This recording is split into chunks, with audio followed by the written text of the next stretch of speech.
Hello and welcome to Three Guys English. In today's lesson, we're going to be looking at ING and ED adjectives. So let's get into the class. For this lesson, we are looking at ED and ING adjectives, and we can make these in two ways. Some adjectives can be used with an ED and an ING. On the screen here, you can see some examples with interested, interesting, bored, boring, tired, tiring, excited, exciting, annoyed, annoying, embarrassed, embarrassing, relieved, relieving, tempted, tempting, encouraged, encouraging, unsettled, unsettling, fascinated, fascinating. So, how do we use these in a sentence, and what is the difference between interested and interesting? Well, let's have a look. ING is used to describe something that creates an emotion. However, ED is used to describe an emotion. Now, let's look at this in more detail because it can be a little confusing. Okay, so firstly, we have ING. Now, when we use ING, we use it to describe something. So, for example, in the first sentence, the movie was interesting. We are explaining and describing the emotion about the movie. And the next one, the ending was surprising. Again, we are explaining something, explaining ending. My test score is disappointing. We are describing the test score. That sounds exciting. So we're explaining and describing that.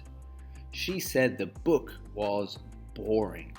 Now we are explaining the book, and the book is not interesting, it's boring. Let's contrast this with ED adjectives. And in ED, we are describing an emotion in a person.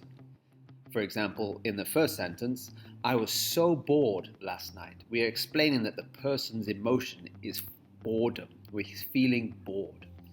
And in the next one, he was tired after work. And she is excited about the trip, or they are interested in the news, and I am confused by the question. So with this example here, we are describing an emotion in the person, how that person feels at that time, whether it be tiredness or being excited or interested or even being confused. We're going to use the ED adjective for those ones. Let's look at some examples to help you understand a little bit more. So we have two questions here, and the first question is, I was so embarrassed or embarrassing when I fell over. Which do you think would be the best answer to complete this sentence?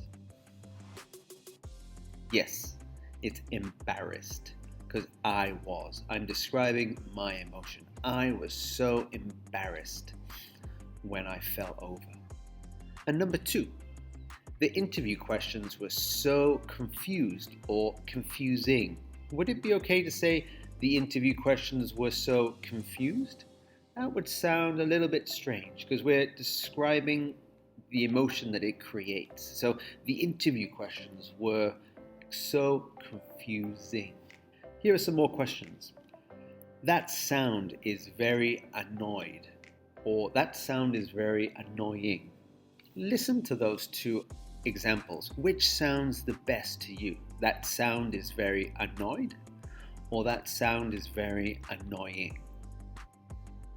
Hopefully you chose annoying. We're describing the feeling created by that sound. So that sound is very annoying. Next one.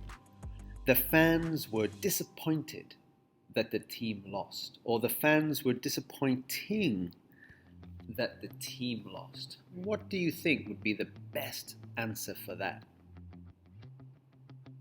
Yes, the fans were disappointed that the team lost. The fans show their disappointment, and we're explaining the emotion that the fans felt that their team lost the game. Here are two more examples. The girl's story is inspired, or the girl's story is inspiring. What do you think is the best answer? Yes, that's correct.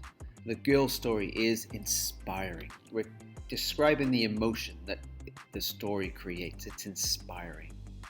And number 2, they were overwhelmed by the gesture, or they were overwhelming by the gesture. And again, yes, this one is they were overwhelmed by the gesture. So, yes, this can be a little confusing at times, this grammar point. But just remember, this grammar point can be a little bit confusing at times. But just remember that ing describes something that creates an emotion. So, for example, the book was interesting. The ending of the story was shocking. But ed describes a direct emotion. I was interested in the story. I was fascinated in the story. Okay, thank you very much, everyone. That's all for today. Thank you for tuning in to Three Guys English, and we hope to see you again really soon. Goodbye.